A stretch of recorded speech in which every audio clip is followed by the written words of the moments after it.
अस्सलाम वालेकुम। 1453 में सुल्तान मोहम्मद फातेह कुस्तुनतुनिया का महासरा मुकम्मल किए हुए हैं। 2 माह हो चुके हैं महासरे को जारी रखे हुए। मुसलमान आर्टिलरी मुसलसल कुस्तुनतुनिया की दीवारों पर जरबें लगा रही है, लेकिन अभी तक दीवारें टूटने का नाम नहीं लेती। तकरीबन 1 लाख से ज्यादा मुसलमान दस्ते खुश्की के रास्ते यलगार करने का इंतजार कर रहे हैं। लेकिन अब यह बात बिल्कुल वाज़ेह हो जाती है कि जब तक के समुंदर के रास्ते मुसलमान शहर की पुष्ट से अपने बहरी जहाज लाकर तोपों से यलगार न करें, उस वक्त तक शहर को फतह करना बहुत मुश्किल हो जाएगा। शहर के मुहाफिजीन तादाद में कम है, लेकिन फसीलें इतनी मजबूत हैं कि भारी गोलाबारी के जरिए तोड़ना भी आसान नहीं है। किले के अंदर कॉन्स्टेंटाइन बजाते खुद अपनी फौजों की क़यादत कर रहा है और हाया सूफिया के गिरजे में, जो 1000 साल से इस शहर में कायम है, मुसलसल ईसाई इबादत करके इस मुसीबत को टालने की कोशिश कर रहे हैं। लेकिन अब सुल्तान मोहम्मद फातेह एक गैर मामूली स्ट्रैटेजी डिप्लॉय करते हैं जिससे आज तक दुनिया हैरान है। समुंदर की वो आबनाएं जिसके जरिए मुसलमान जहाज कुस्तुनतुनिया शहर की फसीलों के नीचे पहुंच सकते हैं, उस आबनाए के मुंह पर एक गहरी जंजीर लगी होती है और उसके पीछे बाजंतीनी बहरी जहाज पहरा दे रहे होते हैं। सुल्तान गैर मामूली हुक्म देते हैं। उनके तमाम मिलिट्री एडवाइजर और जनरल इसको दीवानगी और जुनून का नाम देते हैं। लेकिन वो सुल्तान कि जिसको ख्वाब में हुजूर सल्लल्लाहु अलैहि वसल्लम प्यारे सहाबी अबू अयूब अंसारी रजी अल्लाह ताला अन्हु की तरफ से बिशारत मिल चुकी होती है कुस्तुनतुनिया की फतह की, वो अब किसी सूरत में रुकने वाला नहीं होता। जुनून और दीवानगी के आलम में एक ऐसा हुक्म दिया जाता है जिससे तमाम नेवल वॉरफेयर स्ट्रैटेजीज तब्दील होकर रह जाती हैं। सुल्तान यह हुक्म देते हैं कि मुसलमान बहरी जहाजों को आबनाए के रस्ते शहर की फसील के करीब लाने के बजाय खुश्की पर चढ़ा दिया जाए और 7 मील का सफर तय करके मुसलमान जहाजों को घसीटा जाए और तमाम आबनाए के मुंह और दुश्मन के फ्लीट को बाईपास करके बराह रास्त किले की दीवारों के नीचे समुंदर में जहाजों को उतार दिया जाए। इस काम को करने के लिए मुसलमान एक सड़क बनाते हैं जो समुंदर से शुरू होती है और समुंदर पर खत्म होती है, मगर दरमियान में 7 मील का खुश्की का रास्ता होता है। आसपास के दरख्त काट के रोलर बनाए जाते हैं, उन पर चर्बी मली जाती है और पूरी मुसलमान फौज अपने बड़े बड़े बहरी जहाजों को घसीट कर उन रोलर्स पर चढ़ा देती है।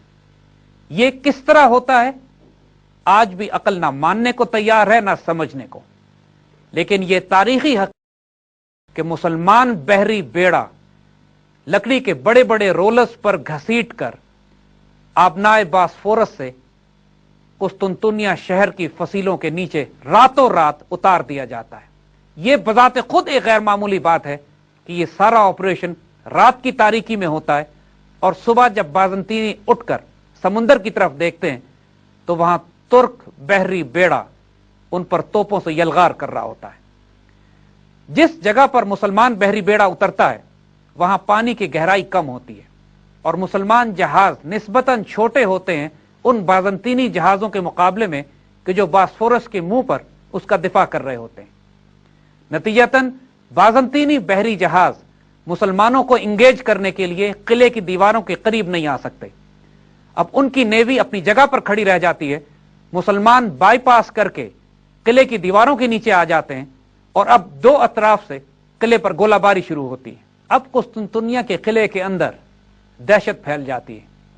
अपने महाफिजीन की बहुत बड़ी तादाद को उनको खुश्की के रास्ते से हटाकर समुंदर की तरफ लगाना पड़ता है, जहां पे तुर्क नेवल बेड़ा और तुर्क मरीन दस्ते लैंडिंग के लिए तैयार होते हैं। इस तमाम सूरत हाल में बिलाखिर 2-2.5 महीने के बाद तुर्क तोपें उनकी दीवारों में शिगाफ डालना शुरू कर देती हैं और जगह जगह दीवार इतनी कमजोर हो जाती है कि अब यलगार के जरिए इस पर कब्जा किया जा सकता है। एक वक्त आता है कि सुल्तान बिलाखिर यह फैसला करते हैं कि अब तमाम मुसलमान फौज एक साथ यलगार करेगी, जिसकी क़यादत जानिसार दस्ते करेंगे और वो इस किले पर कब्जा कर लेंगे। इस मौके पर जो वॉर काउंसिल तलब की जाती है, उसमें एक अमीर दुश्मनों से साजबाज कर चुका होता है और सुल्तान को मशवरा यह देता है कि इस मौके पर सीज उठा ली जाए और मुसलमान फौजें वापस लौट जाएं। इसकी इस राय को सख्ती से रद्द कर दिया जाता है, लेकिन बाद में जब यह मालूम होता है कि यह दुश्मनों से साजबाज कर चुका था, तो इसको सजाए मौत दे दी जाती है। गद्दार उस वक्त भी मुसलमानों की सफों में थे और उनसे इसी तरह निपटा जाना चाहिए जिस तरह सुल्तान फातेह ने निपटा था। वसल्लम की यह हदीस मुबारक कि लितफ्तिहन्नल कुस्तुनतुनिया फनेमल अमीर अमीरुहा फनेमल जेश ज़ालिकल जेश, कुस्तुनतुनिया लाजमन फतह हो जाएगा और क्या शानदार वो फौज होगी और क्या शानदार उसका वो अमीर होगा। ये हदीस मुबारक सुल्तान मोहम्मद फातेह को जुनून की हद पर ले गई, इस वक्त कि जब 900 साल के बाद ये मौका उनको अपनी आंखों के सामने नजर आ रहा था कि मुसलमान सलीबी दस्तों के, सलीबी रियासत की और सलीबी तहजीब के अजीम तरीन शहर कुस्तुनतुनिया में दाखिल होने वाले थे। एक आम यलगार का हुक्म दिया जाता है, लेकिन उससे पहले जरा मैदान जंग का नक्शा जहन में रखिएगा। तुर्क फौज के सामने उसका फौजी बैंड बजा करता था, वो बैंड जो दुनिया मेहतर बैंड के नाम से जानती है। कई 100 साल तक यह मेहतर बैंड पूरी दुनिया में तुर्कों की दहशत और धाक बिठाता रहा है। आज भी अगर आप मेहतर बैंड के तराने, उसकी धुनों को सुने तो रगों में खून जोश मारने लगता है। तुर्कों ने बुनियादी तौर पर वो एक जंगी और एक मार्शल माशरा था। उसकी तमाम जिंदगी जिहाद और जंग के गिर्द घूमती थी। उस माशरे की दूसरी खास बात जो उसका सॉफ्ट पहलू था, वो उनका हुजूर सल्लल्लाहु अलैहि वसल्लम और इस्लाम से वालेहाना मोहब्बत थी। कोई वजह थी कि अल्लाह ताला ने उस कौम को और उस सुल्तान को सेलेक्ट किया उस सादत के लिए कि जिसके लिए हजरत अबू अयूब अंसारी से लेकर सुल्तान फातेह तक हर दौर में मुसलमान कोशिश करते रहे थे। अब कुस्तुनतुनिया की पुष्ट में समुंदर की तरफ मुसलमान बहरी बेड़ा तोपों की घन गरज से फायर कर रहा होता है। सामने मुसलमानों की सुपर गन्स फायर करके फसील के आखिरी हिसारों को तोड़ रही होती हैं। बीच में मुसलमानों का मेहतर बैंड मुसलमानों को जोश दिला रहा होता है। इज्तिमाई दुआ और फातिहा के बाद आम यलगार का हुक्म दिया जाता है और तुर्क जानिसार दस्ते, कैवलरी और इन्फेंट्री अपनी पूरी कुव्वत के साथ किले पर हमला आवर होते हैं। दो बड़ी बड़ी फसीलें होती हैं, अंदरूनी फसील शहर के नजदीक और बैरूनी फसील वो कि जिस पर तुर्क मुसलमान आर्टिलरी बम्बार्ड करके इसको तोड़ रही थी। अफराद की कमी के बायस जो डिफेंसेस कायम किए जाते हैं वो एक्सटीरियर लाइंस पर किए जाते हैं। किले का तमाम दिफा बाहर वाली फसील पे होता है। अगर बाहर वाली फसील ब्रीच हो जाए तो अंदर कोई दिफा नहीं था। मुहाफिजीन की तादाद वैसे ही आधी हो चुकी होती है कि आधी तादाद पुष्ट पर मुसलमान बहरी बेड़े को रोकने के लिए भेजी जा चुकी होती है। इस वक्त पूरे शहर में एक सोग और मातम का सा समा होता है। तमाम शहरी आया सोफिया के गिरजे में जमा होते हैं और अल्लाह ताला के हुजूर गिड़गिड़ाकर गैबी इमदाद के तालिब होते हैं। लेकिन इस मौके पर कुछ गैर मामूली बातें ऐसी होती हैं कि जिससे शहर के लोग सुकून ये लेते हैं कि जैसे अब इस शहर से बरकत उठा ली गई है और यह शहर इनके हाथ से निकलने वाला है। चांद ग्रहण हो जाता है जिससे बहुत बुरा शगुन लिया जाता है। इसी तरह लोगों को शहर के ऊपर कुछ रोशनियां रक्स करती नजर आती हैं जिससे तासुर यह लिया जाता है कि इस शहर से बरकत निकल कर बाहर जा रही है। इन तमाम तोहमात और शगुनों के नतीजे में वैसले ही हौसले टूट जाते हैं। जब मुसलमानों के वॉर ड्रम्स बजना शुरू हो जाते हैं तो एम्परर कॉन्स्टेंटाइन शहर की गलियों में फिरता है और आखिरी दफा इस पर निगाह डालता है और उसके बाद फसील की तरफ रवाना हो जाता है जहां पे वो अपनी फौजों की क़यादत करता है। मुसलमान दस्ते अल्लाह अकबर के नारों और मेहतर बैंड की जोशीली धुनों के दौरान फसील को रोनते हुए शहर में दाखिल हो जाते हैं। कुस्तुनतुनिया जो पिछले 1000 साल से ईस्टर्न बाइजेंटाइन एम्पायर का मरकज और तमाम सलीबी दुनिया का महाफिज किला था, अब मुसलमानों के कदमों तले रोंदा जा रहा होता है।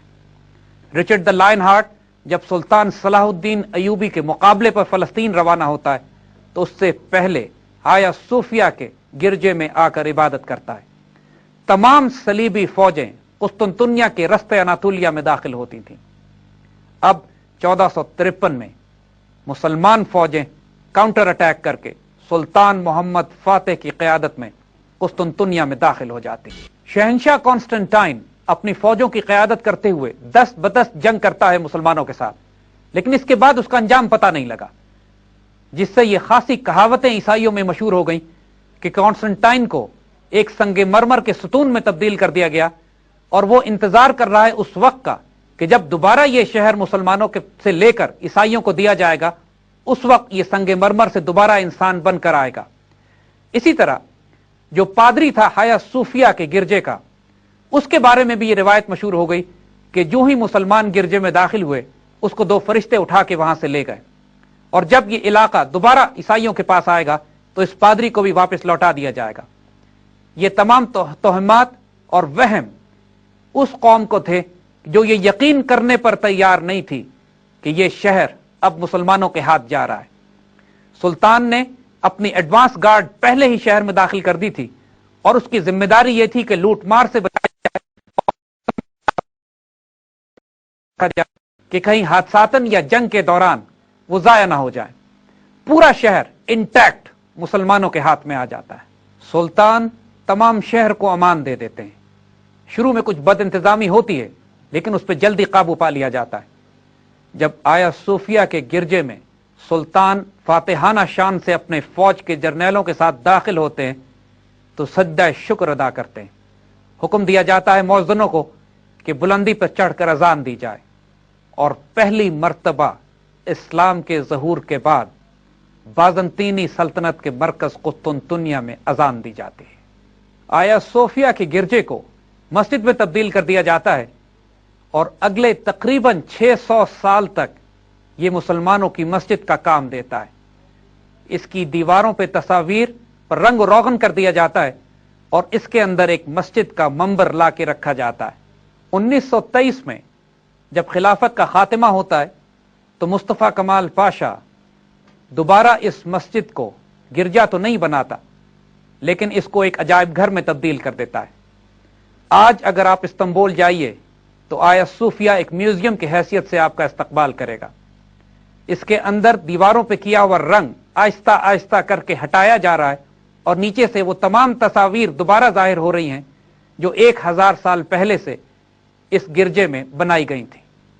आया सूफिया के गिरजे में नमाज अदा करने के बाद सुल्तान सबसे पहले हजरत अबू अयूब अंसारी के मकाम को तलाश करते हैं और उनकी कब्र के पास एक बहुत खूबसूरत मज़ार तामीर किया जाता है। आज भी कुस्तुनतुनिया की फसील के बाहर इस्तांबुल में अयूब सुल्तान के नाम से वो डिस्ट्रिक्ट है जहां पे हजरत अबू अयूब अंसारी का मज़ार पूरी दुनिया से आने वाले मुसलमानों के लिए अकीदत और मोहब्बत की जगह है। कुस्तुनतुनिया का नाम तब्दील कर दिया जाता है और इसको इस्लाम्बुल यानी इस्लाम फैलाने वाली जगह रख दिया जाता है। आइंदा आने वाले वक्तों में इस्लाम्बुल तब्दील होकर इस्तांबुल बन जाता है। सुल्तान मोहम्मद फातेह ने तोपकापी का भी महल वहां तैयार कराया। आइंदा आने वाले वक्तों में इस्तांबुल के शहर में खूबसूरत तरीन इमारत और मसाजिद तामीर की जाती हैं। आलम इस्लाम की खूबसूरत तरीन मस्जिद ब्लू मॉस्क, जिसको सुल्तान अहमद जामे भी कहते हैं, आया सूफिया के सामने कायम की गई है। 7 खूबसूरत पहाड़ियों पर मुश्तमिल ये शहर इस्तांबुल उम्मत मुस्लिमा के ताज का हीरा है। आज भी इंतहाई खूबसूरत शहर जिसको तुर्कों ने बहुत मोहब्बत और प्यार के साथ संभाल के रखा है। कोई मुसलमान जब आज इस्तांबुल का दौरा करे और खास तौर पर तोपकापी, सुल्तान अहमद जामे और सुल्तान फातेह के मकाम पर हाजिरी दे और अयूब सुल्तान के पास सलाम पेश करे तो इसके बाद मुमकिन नहीं है कि नॉर्मल रह सके। उसके एक पूरे वजूद में एक रूहानी तगय्युर आता है जो मुसलमानों के जलाल और जमाल की नुमाइंदगी करता है, जिसका ये शहर अमीन है। तोपकापी का किला वही है कि जहां पर आज तबर्रुकात नबी सल्लल्लाहु अलैहि वसल्लम रखे हुए हैं। अगर तोपकापी के महल में आप जाइए तो वहां एक खास कमरे में हुजूर सल्लल्लाहु अलैहि वसल्लम, खुलफाए राशिदीन और सहाबा कराम की तलवार और हुजूर के मुंह मुबारक बहुत ही मोहब्बत और प्यार के साथ संभाल के रखे हुए हैं।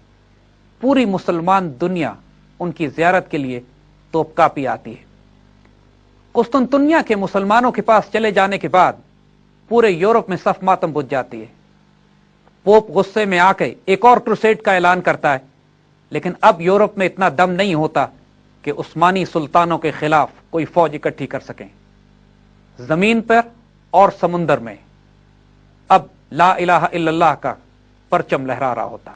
1480 में सुल्तान एक फौज बजाते खुद रोम के खिलाफ रवाना करते हैं और उसका मकसद यह होता है कि पोप को इस्लाम दुश्मनी की सजा दी जाए।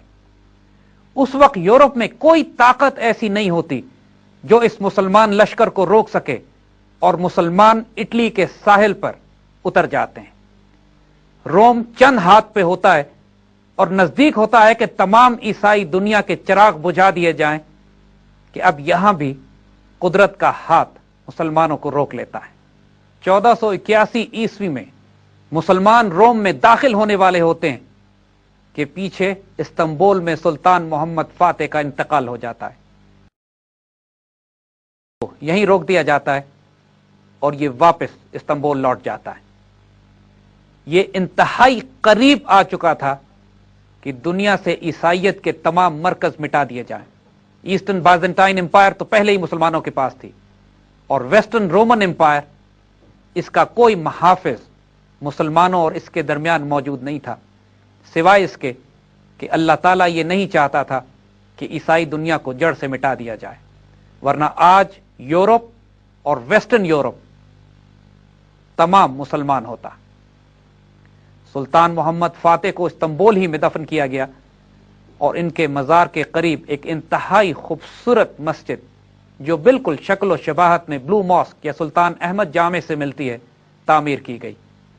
इस फतह के बाद तुर्क इस्लामी हुकूमत आलम इस्लाम की अजीम तरीन सल्तनत बनकर उभरती है और पूरी दुनिया के मुसलमान ये फैसला करते हैं कि अब उम्मत की इज्जत और आबरू की हिफाजत के लिए खिलाफत को बगदाद से मुंतकिल करके उस्मानियों को दे दिया जाए। चंद ही सालों में खिलाफत पहली मर्तबा अरबों के हाथ से निकलकर गैर अरबों के पास जाती है और उस वक्त के उलमा फतवा देते हैं कि गैर अरबों की खिलाफत अब जायज करार दी गई है, क्योंकि मुसलमान उम्मत की हिफाजत के लिए और कोई ताकत उस वक्त दुनिया में मौजूद नहीं होती जो कुफ्फार का चीन से लेकर यूरोप तक और नॉर्थ अफ्रीका से लेकर यमन तक उम्मत मुस्लिमा की हिफाजत कर सके। अब यह तुर्क हुकूमत खिलाफत उस्मानिया के नाम से जानी जाती है और अगले आने वाले कई 100 साल तक उम्मत मुस्लिमा की इज्जत और आबरू की मुहाफिज होती है। ये तुर्क खुलफा सबसे पहले ये टाइटल इख्तियार करते हैं जो आज हम सऊदी अरब के हुक्मरानों का सुनते हैं, खादिमुल हरमैन अश-शरीफैन। तुर्कों की हुजूर सल्लल्लाहु अलैहि वसल्लम से मोहब्बत मिसाली है। इस कदर अदब और एहतराम के साथ हरम काबा और हरम नबवी की तामीर कराई जाती है कि वो इमारतें आज भी तुर्कों के इश्क और मोहब्बत की लाजवाल तारीख बयान करती हैं।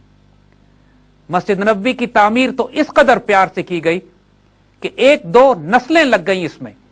पूरी मुसलमान दुनिया से कारीगरों को बुलाकर मदीने के बाहर आबाद किया गया और उनको हुक्म दिया गया कि अपना फन अपने बच्चों को सिखाएं और साथ साथ बच्चों को हाफिज कुरान भी बनाएं।